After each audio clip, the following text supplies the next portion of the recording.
Is Star Wars really dead? Thinking back to when George Lucas initially sold Star Wars, it was hard to imagine this would be the conversation about the Titan today. This brand was among the most profitable and recognizable in the world. But oh, how things have changed. Today, the brand is in a rough state, almost to the point that it feels irrelevant. Even with the poor content that has been pouring out, the feeling that I get from the fan base is not even anger. It's that of straight apathy. So the question is, how did we end up here? Looking back to the early days of Disney, when they first took over, this was not the case. Now, I was not overly excited to hear that George Lucas was selling Star Wars back in the day, but I have to be honest that I was excited to hear that at the time it was actually Disney that was the one acquiring the rights. With George Lucas seemingly not interested in continuing the Star Wars story, this seemed like the best case scenario. At the time, Disney was doing really great things with Marvel. It was blockbuster after blockbuster, and the movies were enjoyable and fun to watch. It really seemed like they knew how to handle large IPs with care, and I thought that this would be the case with Star Wars. It's easy to look at things in hindsight, but still at the time when Episode 7 was released, not surprisingly, there was a great amount of hype around the return of Star Wars to the big screen for the first time since Episode 3. That hype was met with a $2 billion box office worldwide. The movie was not perfect, but it was an overall enjoyable experience that brought real intrigue and mystery around new characters that they had added in. It opened up a lot of possibilities to explore and created a great deal of conversation in the Star Wars community. They had so much momentum at this point, and I would say after this is when they started to dig their own grave. Going into Episode 8, the hype was strong, but this is where the problems began. Lucasfilm had the idea that they would go with a different director for each of the sequel trilogy. This was a baffling decision right from the get-go. The trilogy needs to be one cohesive story all the way through, and that is not what we got. This would be like having 3 different people manage a project at work. That kind of thinking is not a recipe for success. What followed is exactly what you would expect. Episode 8 took a much different path than I think it would have under JJ at the helm. A lot of things that were set up kind of fell flat or just went in a different direction. JJ was then asked to come back for Episode 9, but the damage had already been done to this point. The trilogy was now in a really messy state, and it would have been really hard for even the best director to salvage what was left. What we got felt more like a fan fiction more than anything else. All this to say, I think this points back to poor leadership and a clear lack of vision of what Star Wars really is. Though from a storytelling perspective, Episode 8 was disappointing, it still performed well at the box office. Star Wars was still a name that could bring strong pull on the name alone, and they thought that they would be able to continue to capitalize that as long as they wanted. That, however, did not last. Their next decision was to release the Solo film. I want to preface this by saying I really like Han Solo. He's entertaining, witty, and fun. He's a great supporting character, but is not one I'd be interested in seeing him as the main character, and this sentiment seemed to be echoed. The movie made close to $400 million worldwide and is seen as Star Wars' first big disappointment at the box office.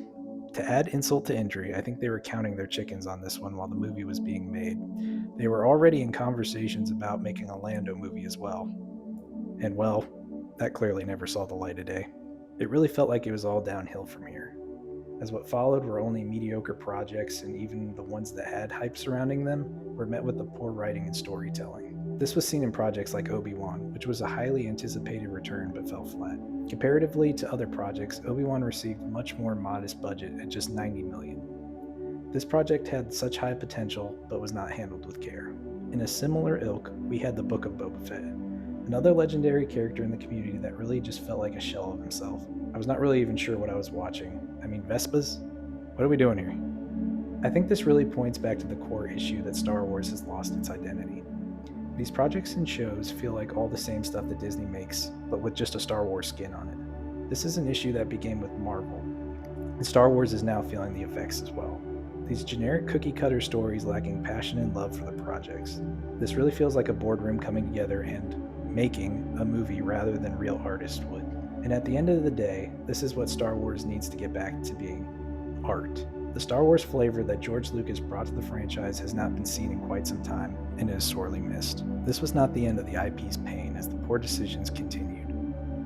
With the drop-off heavily continuing, the poor projects just keep coming, and the leadership did not see a reason to change course. Regardless of your opinion of The Acolyte, the show had an incredibly bloated budget of $230 million. It did not perform well enough to justify continuation.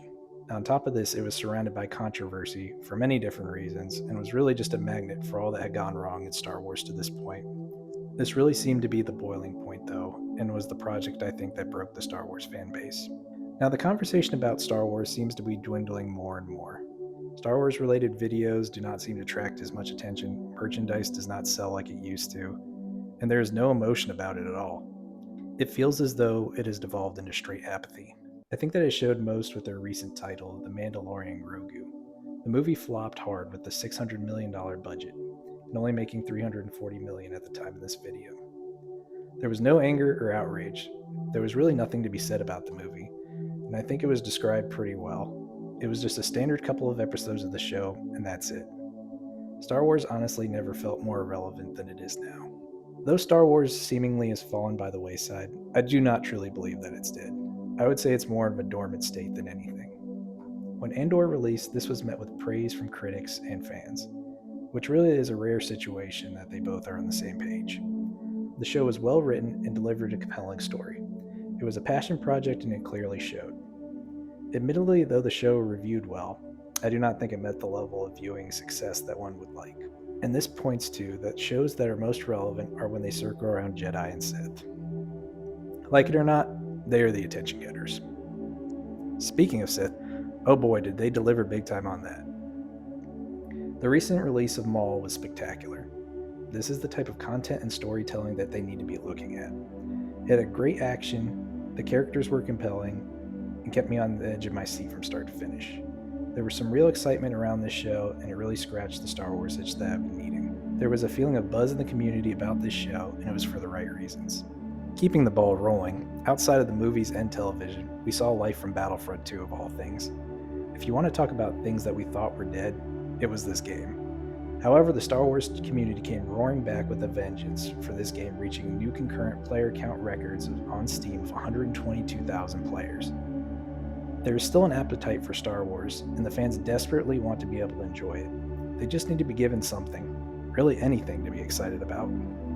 There have been signs of life here and there, but the problem is there's not been sustained success. Though not everything has been bad, the good projects are not nearly frequent enough. So what is next? Like I said, I do believe that the fandom is just in a dormant state right now, and will come back if they are given a reason. Right now, I think we need to see where leadership stands and the decision making that they employ moving forward. With Kathleen Kennedy retiring and Dave Filoni taking over, can we expect to see a shift in how they handle future content? There are still projects coming through the pipeline from when Kathleen was in charge, so it could take a little time for Dave to really make it his own. After time, if it shows more to the same, then it would be clear the problem has not been solved. Ultimately, I hope we see continued art and passion from Lucasfilm. I think Maul displayed that, particularly if you listen to Sam Witwer talk about the character. He's incredibly passionate about Star Wars and making sure that he gets it right on the project that he is working on. Just watching some behind the scenes on him, it shows a lot. All the projects need that attention and detail and care so that they meet fans' expectations. That is what we need for every writer and director of Star Wars content, to actually love what they are doing. Well, until then, Disney, Star Wars, we're still here. We're still waiting for something to get excited about.